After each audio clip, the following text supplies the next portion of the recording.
Welcome to the NIL podcast. We have legendary Tom Burnett and Jonathan Hoeflinger, who is a part of the athletic estate, which you got the great merchandise and the great logo behind there. But I like to get down to something personal, something that's real, something that's, where are you from? What do you like to do? And we talked about family a lot before the cameras were even rolling. And I feel like family plays an intricate role on what we decide to do with our lives, our name, our image, our likeness. So let me just start with Tom. Kind of walk me through where you started and kind of growing up. What does that look like?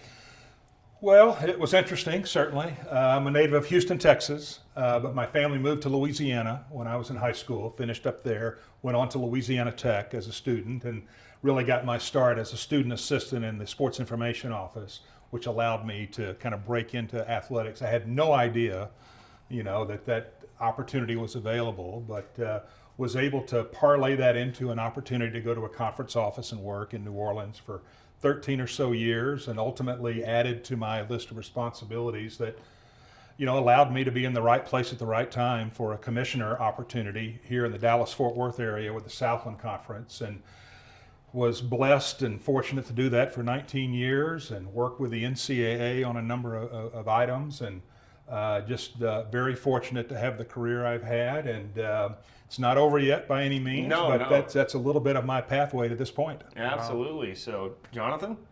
Yeah, I'm born in Michigan, raised in California. I was a farm kid from Central California. Family's been in the farming world for a lot of years.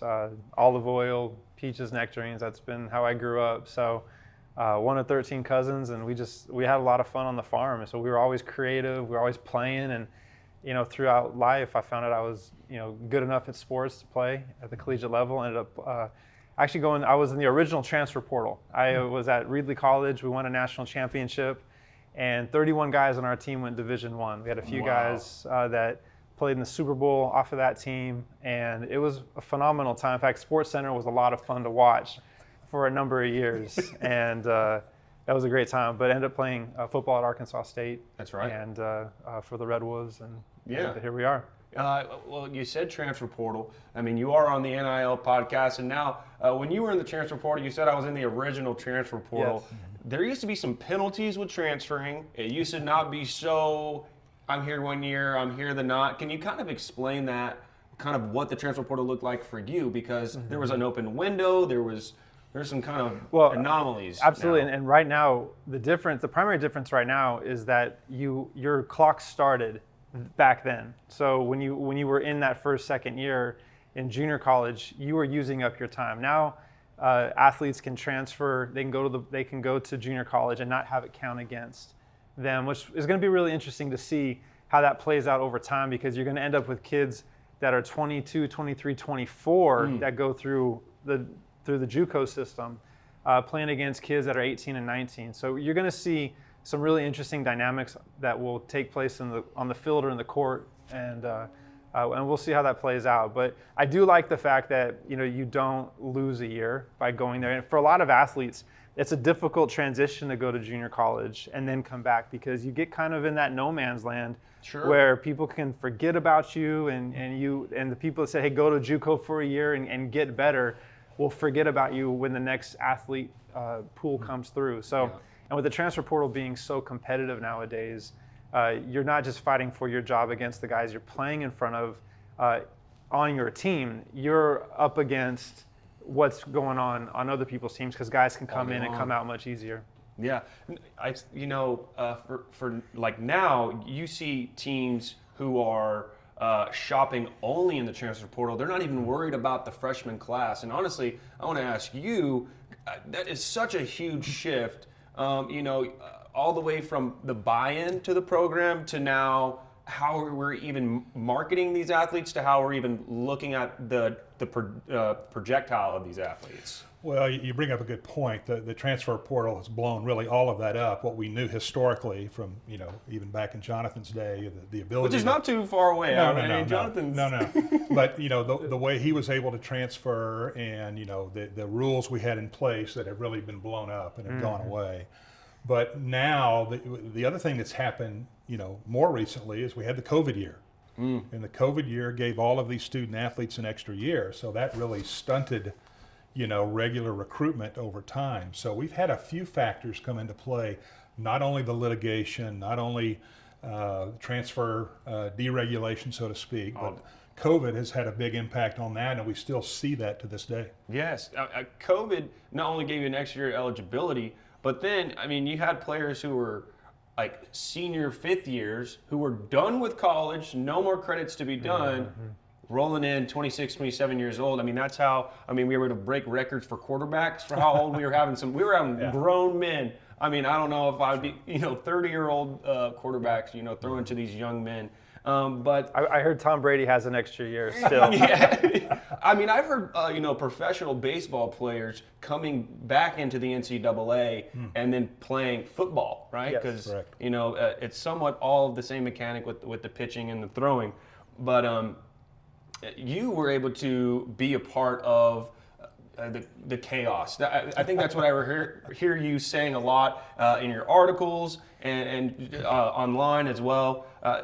Navigating through the chaos of COVID with how you were kind of dealt a hand that you didn't think would ever come. How are you able to kind of mitigate some of those struggles for your conference and your athletes? Well, I think you've got to remember the COVID shutdown was a societal deal. It wasn't limited to college athletics or the work that I was working on at the time. It affected all of us in every aspect of our lives. So you had to, adjust like everyone else. But, we had to bring to a dead stop athletics there in early March of 2020.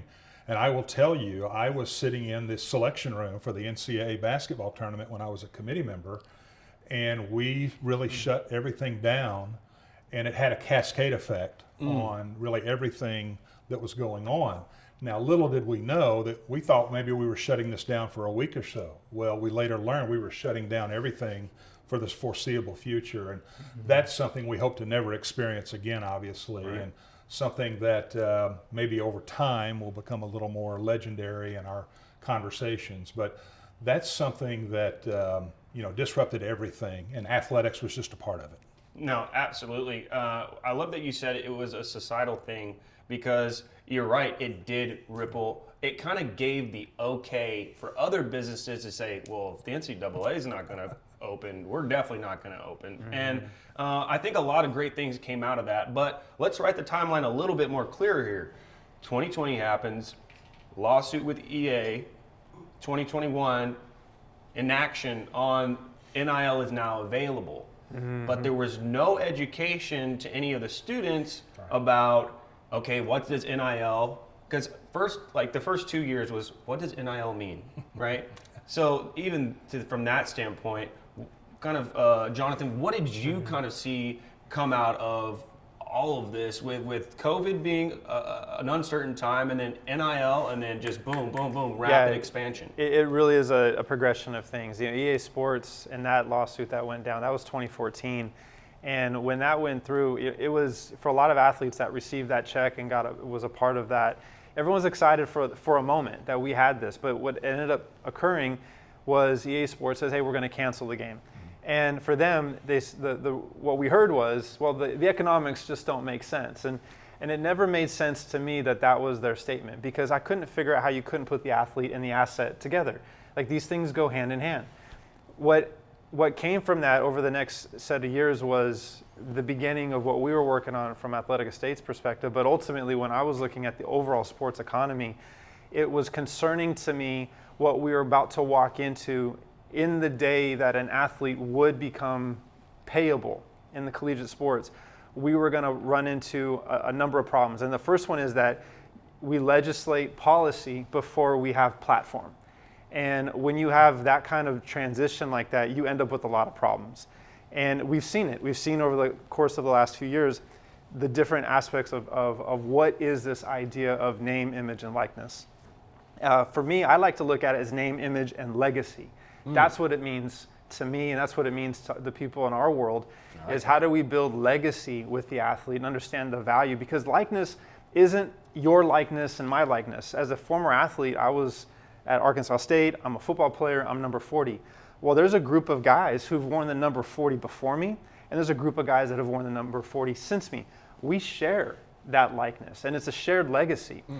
To me, that's the power of the NIL, is how we really harness not just the athlete that's in the game, but recognize that long-term value over time. And so that's, to me, that's what's really important, is we continue to build platform in a way that respects, that legacy. Yeah. Well, we see some great merchandise back here. It says Athletic Estate. And I just want people to understand the slow grind of this company, of this brand, but why does it matter? Because I think, as we talk a little bit off camera, and even with that, he says, well, the parents, they're just unaware. So, and he says, well, I really like the endorsement side of things, but I prefer to be on the educational side of things, right? And so what does that mean for you? Yeah, I think, getting into the NIL space, and I credit to Jonathan for seeing this many years ago, and a lot of us were not, because we were in this rut of the way it had always been. The NCAA is this, stoic monolith that has just been there forever. And there's some unfairness in how it's characterized. It's a membership-driven organization. But really, when you look at, what he was thinking about many years ago, the rest of us couldn't quite connect the dots on, well, how is this eventually going to work? Well, the courts had no problem with that. The courts stepped in with, the various litigation going back to Ed O'Bannon and through the years with everything else. The EA situation, all of that, and now recently with the House settlement, that's all changed for us, and we've been forced to accommodate and build out on this new idea. And NIL, the only group in the world that could not take advantage of their NIL were college student athletes. And why is that? Well, it's because 50, 60, 70 years ago, the NCAA built this model, a model that we've just had to kind of build onto it, add to it, kind of Frankenstein the model. Great way. That's great. And in no circumstance would we ever start with the model that we had before all of this kind of broke through. We would have torn it all down and started all over. And that's been very hard for this membership. It's like trying to turn around an aircraft carrier in a river. I mean, you just can't do it. Great way to put it. And it's like other bureaucratic organizations that it's just difficult to make that happen. But judges, attorneys, court cases cut really right through that. And that's kind of where we are today. No, absolutely. Do you see, I said, when I was working with the University of Texas, go Horns, and I have a lot of love for them, and they wanted to be the king of NIL, and guess what? They kind of are. But I begged and pleaded with them. I was like, you want to be the winners of NIL, but you're also going to be the winners of a bunch of horror stories if you can't cut out the basket weaving courses and put financial literacy in place. And I think that's a great place where Athletic Estate can come in and educate people on, maybe the school system should, bring up accounting a little bit more. Maybe you should learn how to balance a checkbook in high school. But that's not where we are. So we've got to start with the platform. And I just want to dive a little bit more into the platform, kind of build out your dashboard. It's super exciting stuff. It feels like I'm on the cutting edge of it, right? And there's only a couple, once in a lifetime opportunities which you could be on the cutting edge of things. So dive down into all of that. Yeah, so we took a look at all the different touch points that exist in and around an athlete. And at Athletic Estate, we built with the athlete at the forefront of the innovation. Everything we realized in the creation and the development of things was that a healthy athlete meant a healthy ecosystem, healthy sports economy. And we were coming out of a scenario where that wasn't the case, right?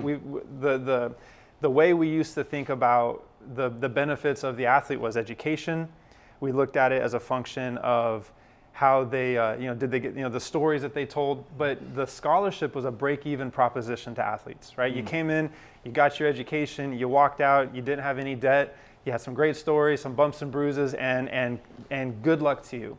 That's completely shifted now, right? We still have an aspect of the scholarship model, but now we have this whole thing about how do we deal with rev share? How do we deal with licensing rights? How do we deal with media rights? There's so many different aspects in and around an athlete. And then you have athletes that are not thinking anymore like an employee. They're not thinking even like a student. They're thinking like a business, right? They're coming into the game going, I'm not just a business man, I'm a business entity, Period. and a period. So now you have to look at an athlete through that lens, and there's some tax implications to that, right? There's a lot of different financial decisions that are being made across the board. And ultimately, everyone on the institution side is worried about one 4-letter word called risk. They don't want the risk. And we are in a transition period, so risk is high. What do you do with that? This is where Athletic Estate, I think, comes in and says, look, there is a way to settle the chaos, to mitigate the risk, and give athletes a way to be successful in this new era of college sports. So I'll pause right there. But that's where we're starting. Well, I definitely want to see. I mean, you obviously have believed in his vision, and then you just came on helping consult this. So, what kind of made you take that first step forward and say, you know what, let me lean in this to a little bit harder, maybe more harder than I did previously when I heard about this? Sure.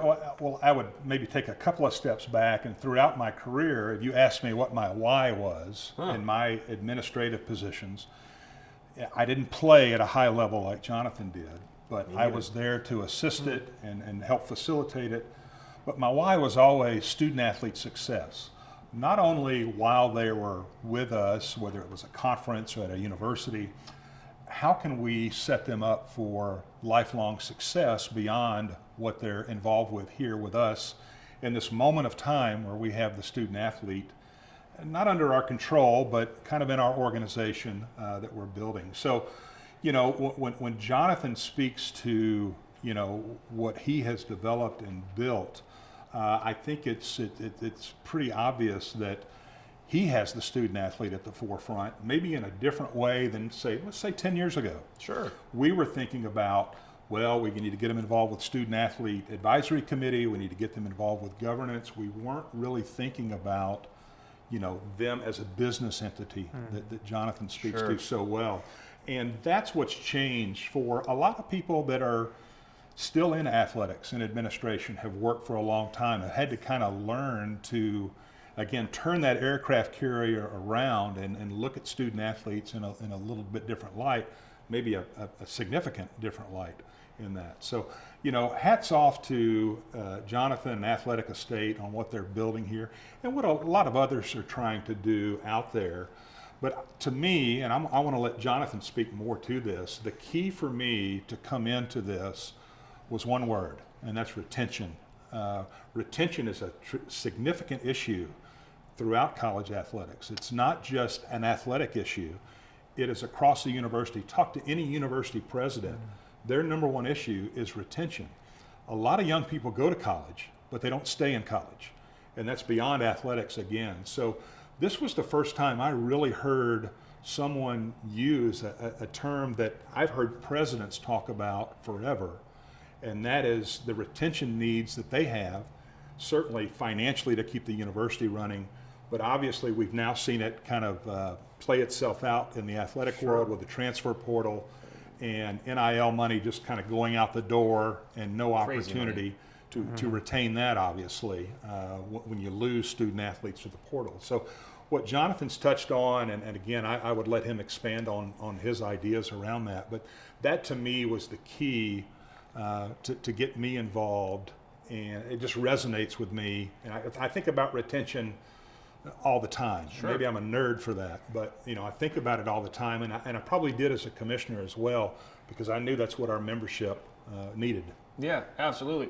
Just even retention in the workspace, right? Sure. Yeah. I mean, nobody wants to lose their best worker. Nobody wants to lose their best employee. Correct. And then same way, like with retention, like if you have a university president, you probably want to keep them for a little bit so that it looks like the health of the organization is actually healthy. Like every internal hire or promotion just shows more proof of a healthy company, and same thing in college sports. And it seems like you just nailed it right on the head. But what about navigating with different states and tax codes? You start being a lawyer, you start being an agent, you start being a therapist, you start being a banker. How do you stop yourself from saying, okay, I'm staying focused on, okay, this is what Athletic Estate is about, and this is my job, and this is what I'm going to change, because you can wear 1,000 different hats if the college world lets you, honestly.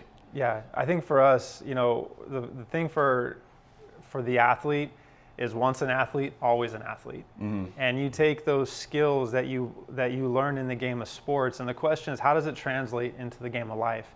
And for most of us who are athletes, that's a struggle. It really is, because the stats on the court or on the field of play don't always translate. And oftentimes in today's world, with what we are seeing with money coming into these players and these athletes, they're getting the resource up front, but a lot of times to offset the risk, we're saying, okay, here's the money, you figure it out. And so you have certain financial planners coming into play and different people trying to step in with these athletes. But a lot of athletes are coming into this process for the first time with 17, 18 years of this, what we call like this sports debt. And it goes like this, is think about what it takes to become an athlete in today's day and age, right? It's travel teams, it's going to the camps, it's being everywhere every weekend, and mom and dad taking you everywhere, and everyone's sacrificing. So what's happening around this athlete as this athlete matures to the point where they're reaching the collegiate level, this is the first time where everyone feels, wow, if I'm getting a paycheck as a incoming freshman at the University of Michigan, this is awesome. Right. But what we miss sometimes is that this is not the fruit of your labor. This is the first real seed that you're getting planted in. And how you set up that seed in terms of the soil is you've got to create structure. Right? And if you don't have structure, it's just going to fall, it's going to get lost in the wind. You're going to have things that are going to come in and take from it. And what happens right now with a lot of athletes where that manifests for them is simply this. They've taken $100,000, they spend $100,000, and now they owe $30,000 to $40,000 in tax. That's year one. Yep. First season rolls through, they play the game, and all of a sudden tax season rolls around, and now they owe this money. Yep. Well, consider what's happening. Other schools are recognizing this, and they're saying, hey, if you come and leave now, we'll cover the bill.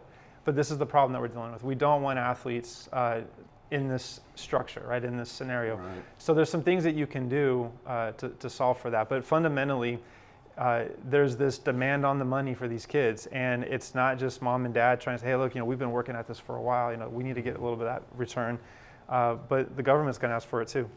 Yeah. And you have to respect that. So this is the new world of sports for a lot of these collegiate players. And candidly, this isn't any different than what professional athletes deal with as well. We've seen so many examples of this, and probably the most recent one has been Adrian Peterson, right? A $100 million man is, very much underwater right now, struggling, trying to figure it out. We see situations where we see some unfortunate situations unfolding on social media simply because we've not structured ourselves correctly. But there's some really great examples out there where we have done it right, and I think that's what we're working to promote and bring into the light. So how does Athletic Estate, if I'm an athlete, I'm looking at Athletic Estate, what does that entry look like, and what are you solving?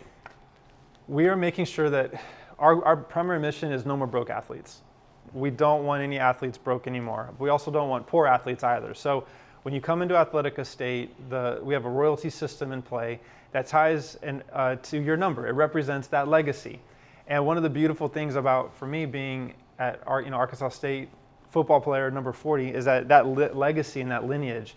Athletic Estate built a royalty system to support that legacy, which means that if a fan picks you as the star athlete through a point of transaction with the 1,000+ products and services we have on the site and growing, not only does the primary athlete, who's the star athlete, get a big piece of that royalty, but we engineered it so all of the other former athletes get a piece of the action as well.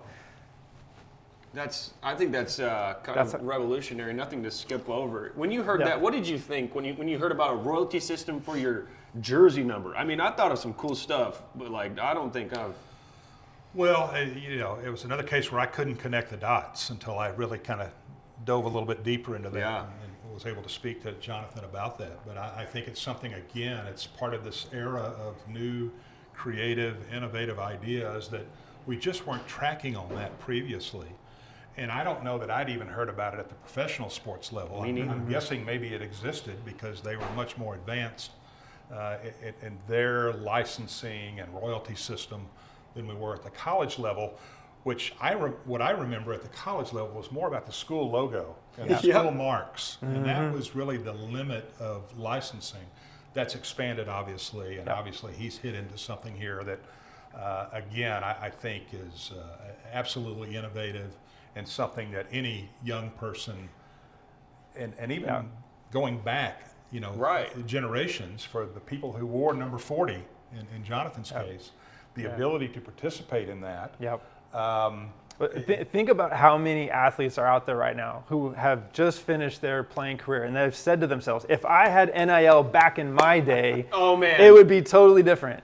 And the reality is, with Athletic Estate, NIL is here for you. It extends beyond the game. It extends into the game of life. It is available to you as a former athlete to get back into the game in a way that ties to the thing that is shared, and that's the number.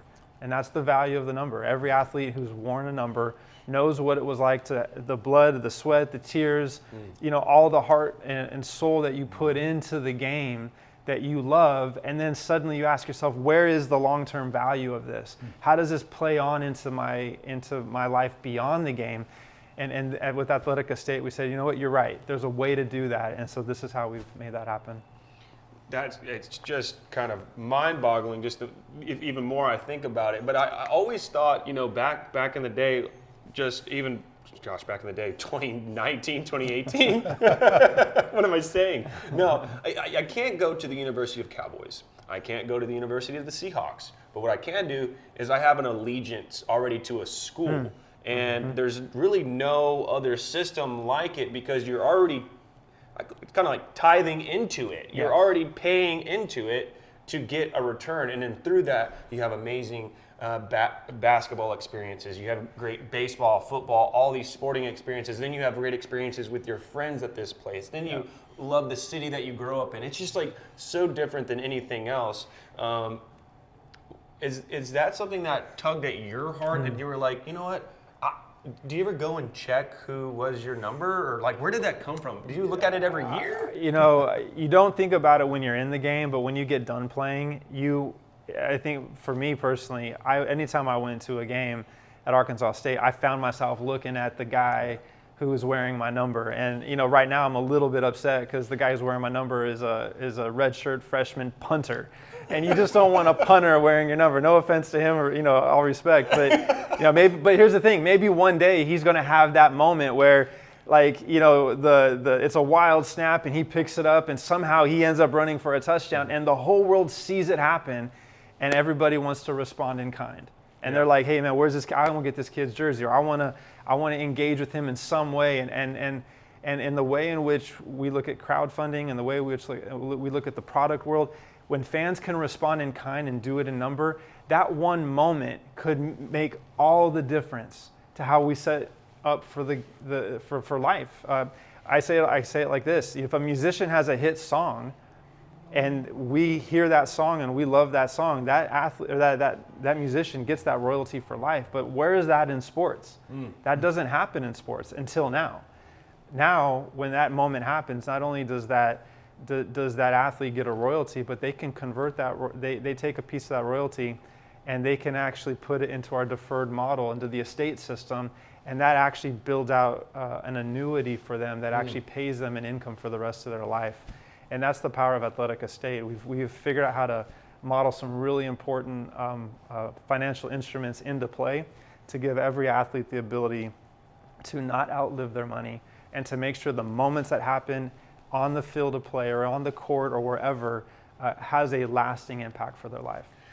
I remember when we first jumped on a Zoom call, and I was just trying to understand what pitch deck you were giving me, and I saw a bunch of numbers, and I was like, I got to talk to this guy because I don't know, what direction we're looking at. Yeah. And when you told me something along the lines, correct me if I'm wrong, that you may not get your $500,000 right now, but you're able to set up things where it's non-tax deferred. You're not just going to traditional Roth IRAs and things like that. How did you both of you guys can answer, how did we get so creative with the financing in such a limited space? Like, I think about 2021 and 2025 is like 4 years. That's like not a lot of time to be so punctual? It seems you're very punctual with Well, this. I think part of that goes to the fact that we were thinking about this back in 2014.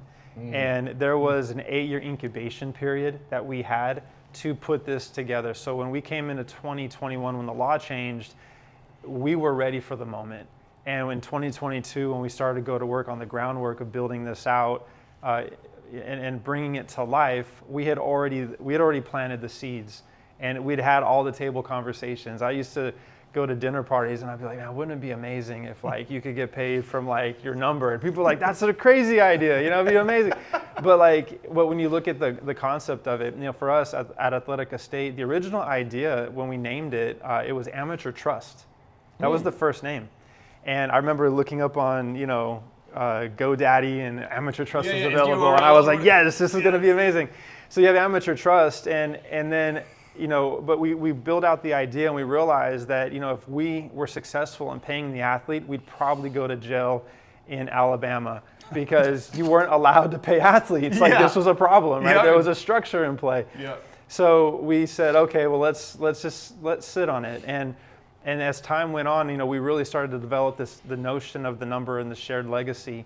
And the name morphed from Amateur Trust into Athletes Anonymous, which sounds a little bit like Alcoholics Anonymous, sure. you know, and sounds a little AA. You know, I was like, you know, that's not sure where it's ready for market, you know, but it hung there for a little bit, and so we had that as a name, and some great concepts and stories came out of that name, but it wasn't the right name. So when we got to 2021, 2022, and we're sitting here and we're, hey, this is time. The moment is now. We have to move. There was some group out in New York, I think it was, that had gone out and got Athletes Anonymous for their workout gym or whatever it was. And I kid you not, I was mad. I was like, man, we're supposed to have this name. This is going to be the name. Gym? Yeah, this is not supposed to be a gym. And I realized that at that time, it was a blessing in disguise, because it forced me to take a step back and say, okay, what is it that this name needs to be? And what happened was, when you take Athletes Anonymous and Amateur Trust and merge it together, within about a week, Athletic Estate came out of those two ideas. And I went back the same way. I went back to GoDaddy. I'm looking quick. Hey, you know, is it on here? I hope it is. And sure enough, it was. And it wasn't on any other social media platform. And that's when I realized that this was our idea. This was our moment. And you know, God seized the day. Yeah, and it was our time. So that was great. That's actually incredible. Just to hear about the starting in 2014, when it's not even legal to do it. You know, you just don't even think about anything like that. But Tom, you started in the American South Conference in 1983, doing press releases, really grinding it out in the journalism sector side of it. I just got to ask you, what's a vivid memory from those early days that it taught you what it takes to succeed in, you know, sports administration? Well, to be honest, in 1983, I was still a knucklehead in college, so I was not ready for any responsibility. But they gave it to you anyway. Well, in 1989, that's when I did that. I think I was still trying to graduate 4-year college in 6 years back in my day. Squeezed it into 6 years. Good. No, I just think that, you know, and you go back to days like that, through the decade of the 90s, even before, you know, Jonathan had this great idea in 2014 and was thinking about 10 years ahead and all of that.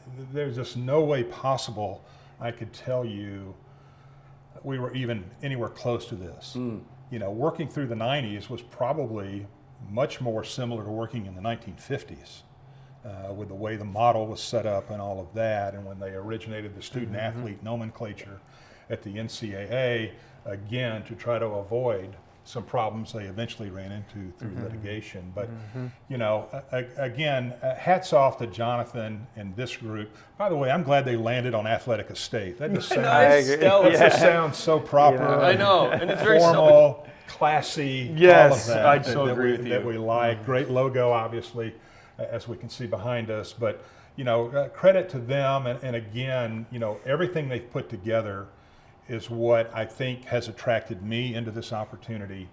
And I think it's going to be something that really beyond even big time college athletics, I think you're going to see people really gravitate to this opportunity that Jonathan has helped set up here with Athletic Estate. So it's just a real privilege to be involved with it, and I fully expect great things to happen for all of us. Absolutely. And it seems like you've had a great deal of opportunity in your life to make an impact, and it seems like you've been able to do that all the way from negotiating the expansion with the ESPN deal, the first multi-million-dollar expansion deal. How can you just give us an inside scoop of what that looked like? I mean, you always hear about these crazy numbers and these expansion models, but now I get this next to a guy who was in that room. Sure. Well, different than maybe what Jonathan's been working on. I was working on something else, but it still required creativity, innovation.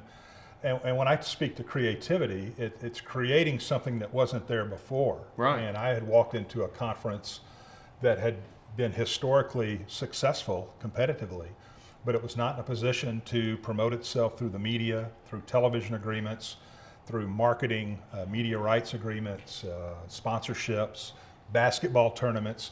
So we had to really build some things back when we were still thinking more traditionally in what is Division I. But it was always important for me to ensure that we put ourselves in the mainstream of Division I, is what I used to call it. And, fast forward to this is, I believe, going to be that mainstream opportunity that helps better define where we're going with name, image, likeness, with revenue sharing. And it's just, it sparks in me what I maybe did previously a couple of decades ago to help lift another organization up. He's doing the same thing, and it's just a real pleasure to be involved with it. Absolutely. So I got to know, how did you guys meet? How did this happen? Well, we all live in Dallas, and Dallas is a hotbed for all things sports. And I think all the great, there's so many great people in this community tied to sports. And, we're up at the Star. We share a wall with Jerry Jones, up where the Cowboys practice facility is at. And it's a phenomenal sports community. And so through that whole ecosystem, we got connected. And one of the guys on our team had reached out, and then we got introduced and had some great conversations. And it's been fun to listen to Tom's perspective. I mean, I'm a big fan of March Madness and the Final Four. When you're sitting next to the guy that's like the chair of the committee, like I have like a million questions immediately that pops in. But the only thing though with Tom though is that one of his requests was that we have one shining moment play every time he enters the room, and I was like, fine, we'll put it, however that goes, we'll do it. But it's really a phenomenal thing to learn from Tom, because for me, it's one of the things where you don't know what you don't know. Sure. And a lot of times, especially when you're engineering, anything when you're engineering something that's innovative, it's not just about the innovation that's important. It's about connecting the past to the present to the future. And a lot of times, the problems that we have in life come from yesterday's solutions.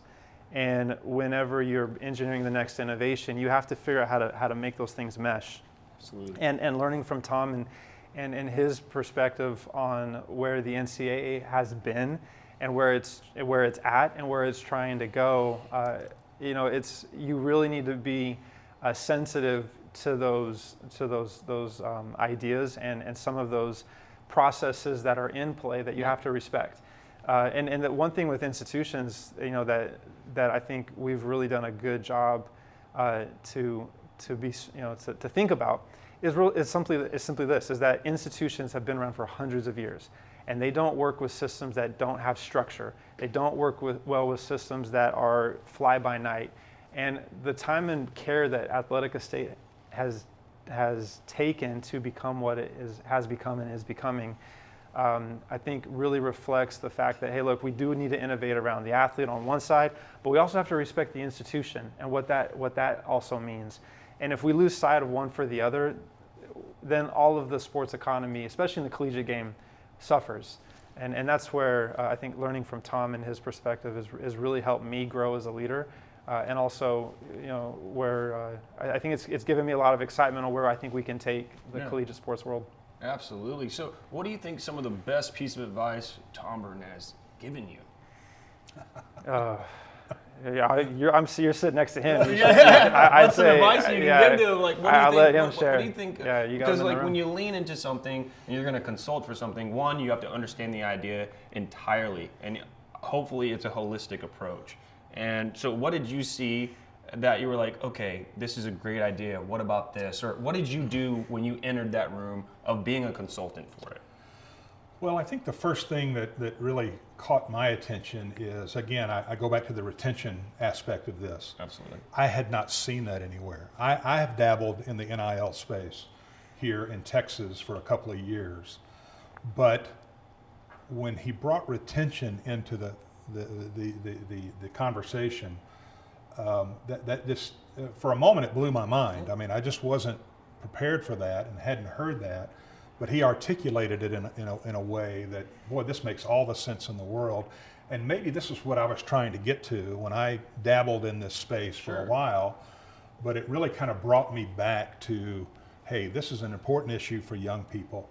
When he talks about things about, the young people not outliving their money, their opportunity, that's all about future success of these young people. And so I don't know that I came in with any sage advice for Jonathan. He was, I think I realized quickly I'm picking it up from him and the organization on what they're trying to do. And I better catch up here with their idea, their motives, their vision and mission for this organization going forward. So I would say it's been very mutual in trying to pick up on what he's thinking about.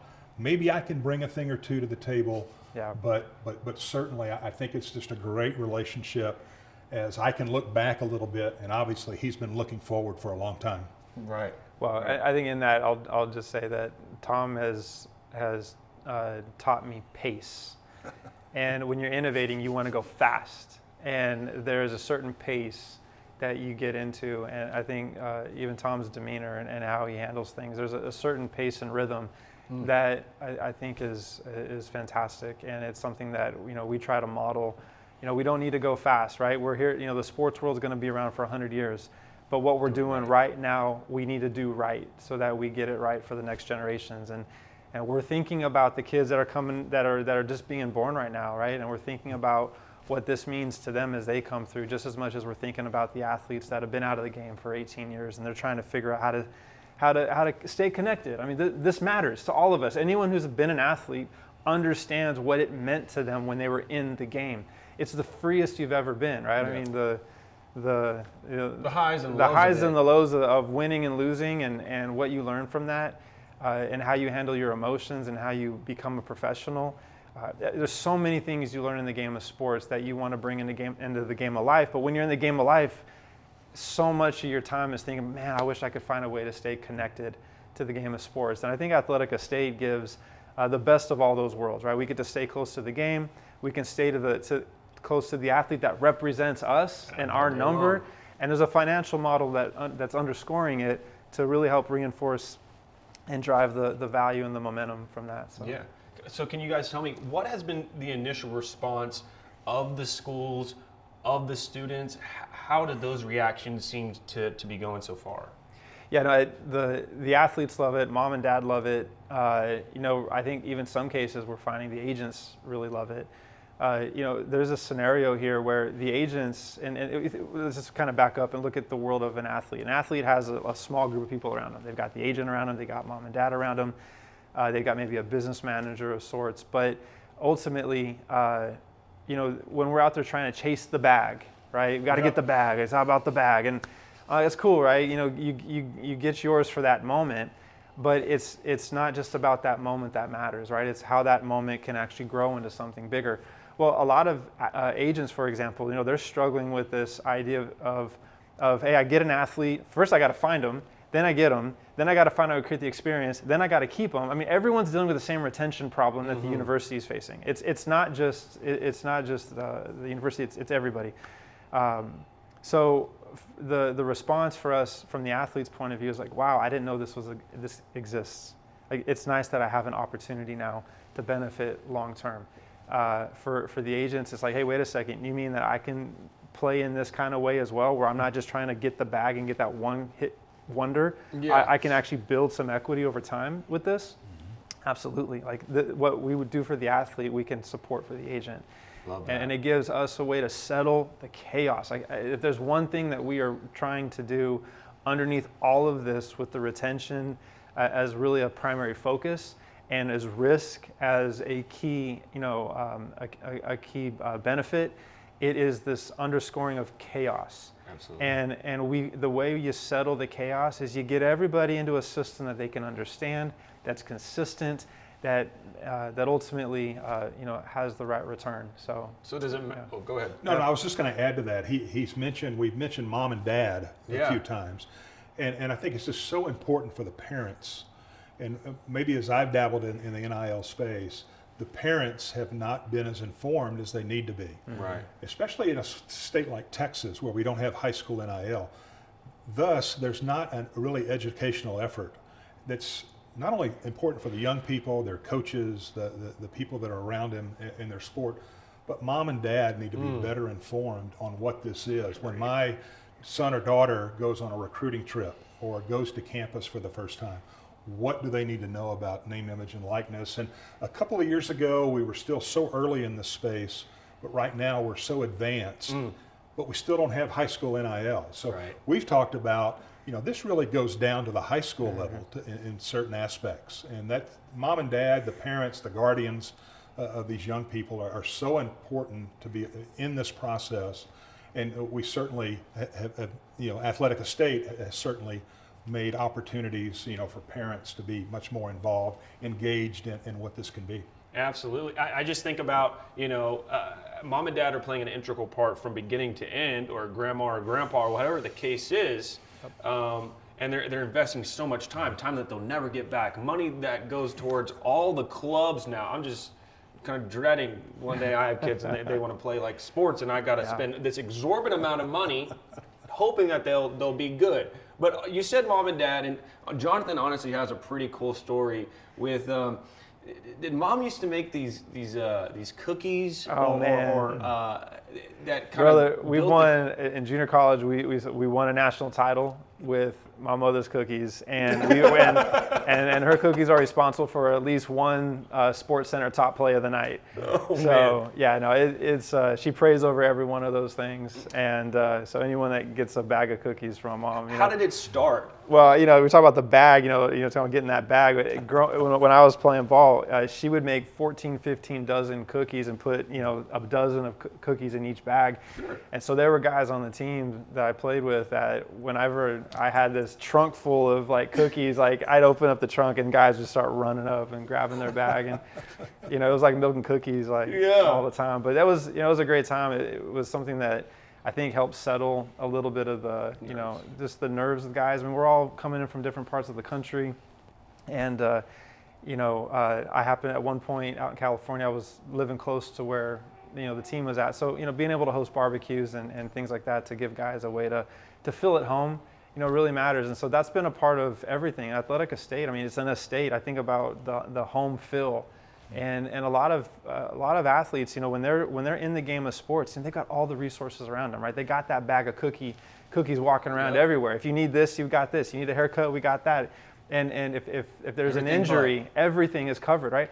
But we were just talking with a university yesterday, and they were explaining to us that there are a number of different athletes who have called post being a part of the university and said, hey, we're struggling right now. We've got this tax bill that we just got, and could you help us figure out what we need to do, because we didn't really set any money aside to cover this, and is there any resource you can offer? And a lot of these administrators at the university were saying our hands are a little bit tied because we do want to take care of them. They're part of the family, but they're out of the program. That's right. And so where do they go? What do they do? And they've said simply, hey, we can't really help you. You're kind of on your own. Well, at Athletic Estate, we recognized that the game of life needed a field house. And that's what Athletic Estate is. It's a field house for all the athletes that are not only in the game of sports, but it extends to the game of life. And we want to make sure that every athlete has the resources to be successful, to win the game of life just as much as they have had the resources when they're in the game of sports. Absolutely. Does this give a chance to athletes to, give charitably, start foundations, or is it just for, a return on investment? Certainly at some point that's there. For us, our mission is the athlete. That's the first, quote unquote, nonprofit that we're working to solve for. It's built right into our model. We want to make sure that the athletes are taken care of. That is our mission. We do that well. Athletes have all the resources and ability to create and fund the things that they care about, and we hope that they will do that. Yeah. Is there, I always said I was never gifted and talented to be a D1 athlete, but every single one of my buddies who are extremely hard workers post the athlete. Yep. They just need to find a purpose, and once they do it, they'll be the first ones at work. They'll show up early. They'll work the long nights, and guess what? They'll look at you and say, "That's the way it kind of is." Yeah. And then other, students come and they're like, "I could never imagine doing something like that," because the rigorous work had already been just the normal for them, while you have a regular student non-athlete coming in, and so I just like to see athletes enter the workforce educated on, rising to the top. And I've seen a bunch of universities do life after ball and things like that. Where do you see? I mean, you've been able to work with universities even before and after the NIL. How have you seen, life after ball or some of those programs within the university work, or maybe not work? Well, I think you touched on something really important that Jonathan has experienced, other former athletes, is in that workforce environment, where if you went into a room of leaders, a room of 50, of 100, of 400 people, and you asked these leaders who in this room played college sports, a lot of hands are going to go up. A lot of hands are going to go up. So you've got people who are prepared, they work as a team, they handle adversity, they know how to plan, game plan, so to speak, strategically gifted in that sense. They know how to deal when things go wrong, recoup, rebuild. And again, that's something that's always kind of been there in athletics. Sure. But again, when you really think about, this kind of program and how it ties better into workforce opportunities in the future, that's exciting too, because these young people are getting this business opportunity at a much younger age than maybe a lot of us from previous generations. Yeah, absolutely. Well, I'll just say, in addition to, a lot of athletes are creating those businesses. Right? There's so much available to us as people in society nowadays, where we can create code and product and business ideas, and the barrier to entry is so low relative to what it was 10 years ago, even 3 years ago, before ChatGPT came into play. I'm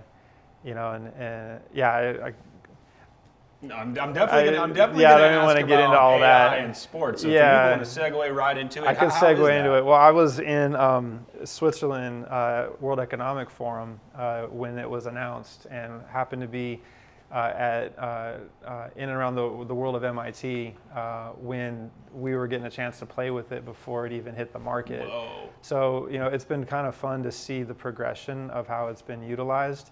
And it's certainly advanced incredibly, even in the last 18 months. I mean, we're just seeing it's exponential. So its impact on on sports has a number of different applications, and we'll see where that goes. But I think for the athletes in particular, there's so many things that we can get done. And you said, if you've got the will and the drive to go and do, then all the tools are available to you to be successful. And I think for us at Athletica State, being on one end of our model, a tech platform, we want to make sure that we're utilizing all those tools to support our athletes. And one very simple one is that, a lot of these athletes, they're setting up their Shopify accounts, to run their businesses. And with us, within a matter of 24 hours, for the athletes that want to participate, they can load their product line into our system and have their products now available to a growing number of athletes and their fan bases that are coming into this, that give them the ability not only to make money as a business, but also to benefit from the royalty and the estate system that tie to it. So it's really a beautiful model that we've created that helps grow the value for athletes, both as an athlete, but also as someone who wants to be successful in business or anything else. I'm certainly not at the tip of the spear when it comes to all things AI, but I think we all realize it's here. We're not going to go backwards, so it's going to be something that not only impacts what we're doing, say, with Athletic Estate or the larger athletic enterprise, but it's going to be something that's with us, and it's here. It's not coming, it's here. It's only going to get better, hopefully, and more outstanding in its modes and how it impacts all of us. But I think we're all wanting to take advantage of that and what's coming and what he's been involved with and what all of us hopefully will benefit from that.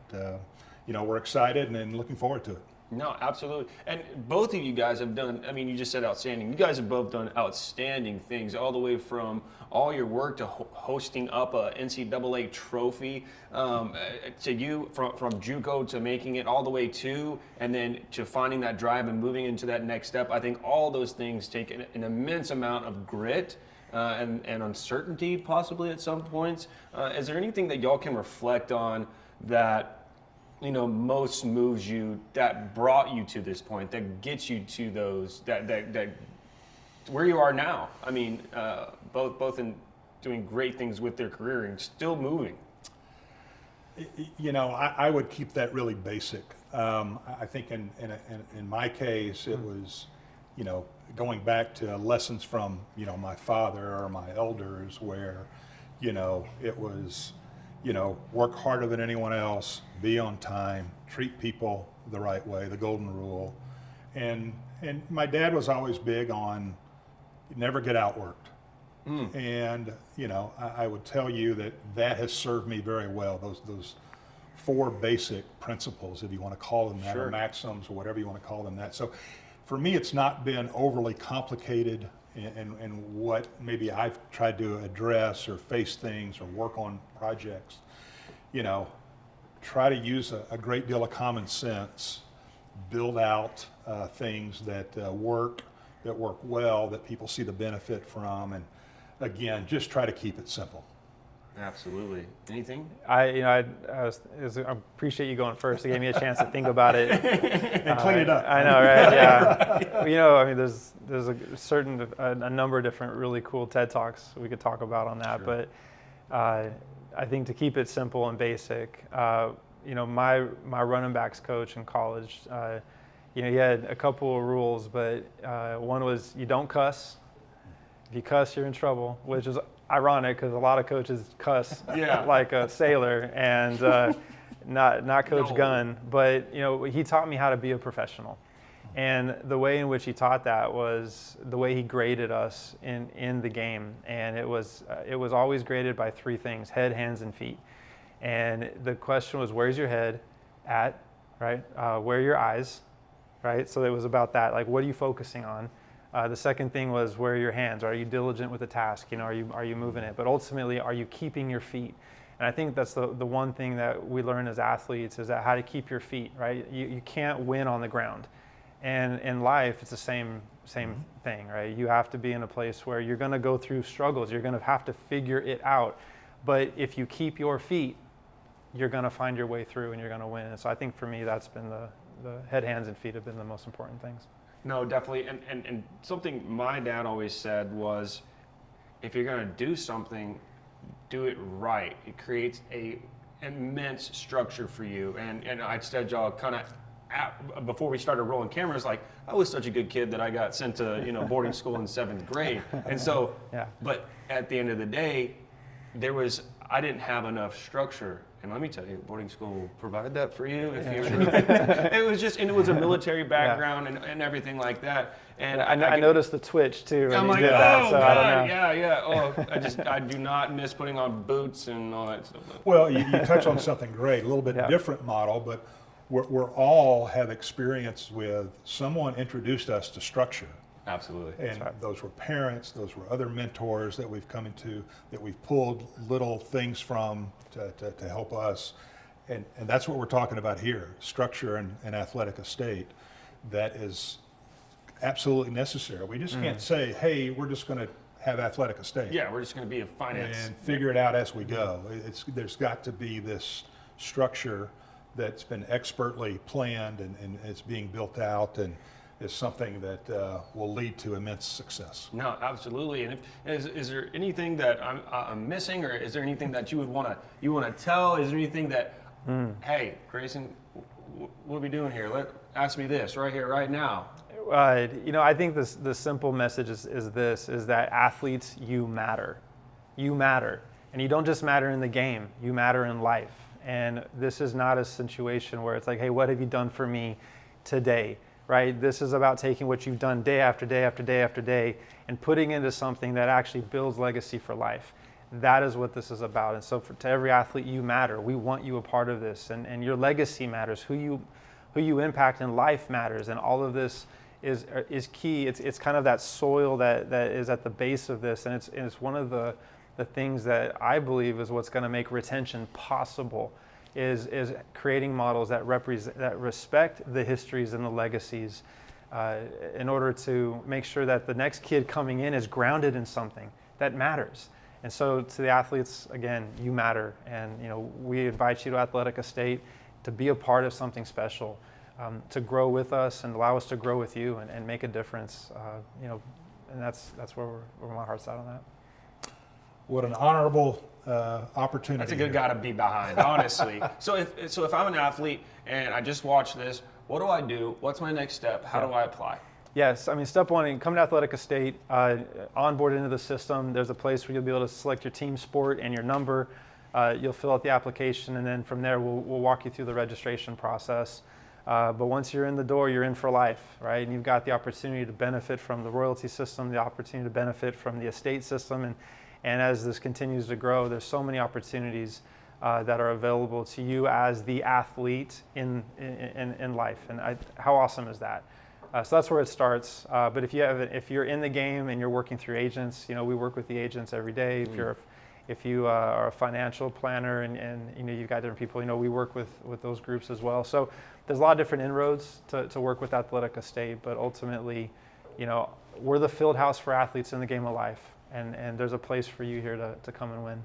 Well, absolutely. Well, thank you so much, Tom and Jonathan. This is the NIL podcast, and this is the best NIL podcast I have done so far. This is something that is actually moving the needle. It's not we're not watching plays. We're not talking about how much money they've made. We're actually talking about structure to lead them to a life where they are never broke. And for that, I got to shake your hand on that. Thank you guys so much for coming on. Thank you. Absolutely. Thank you, Grayson.